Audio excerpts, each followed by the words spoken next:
in all these centers which I just mentioned to you, for example, Jowai and Nongpo and Tura, the oxygen plants are going to be set up in the next 1 week. They have enough beds. Enough means, well, there's never enough, but we will be enhancing the number of beds out there, which will be supported by oxygen.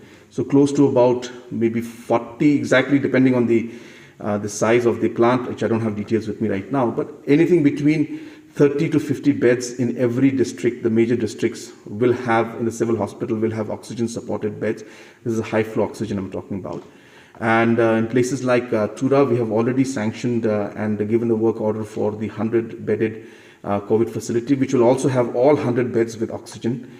Obviously, we'll have to fill it up with cylinders and put it there. Similarly, in Jowai also,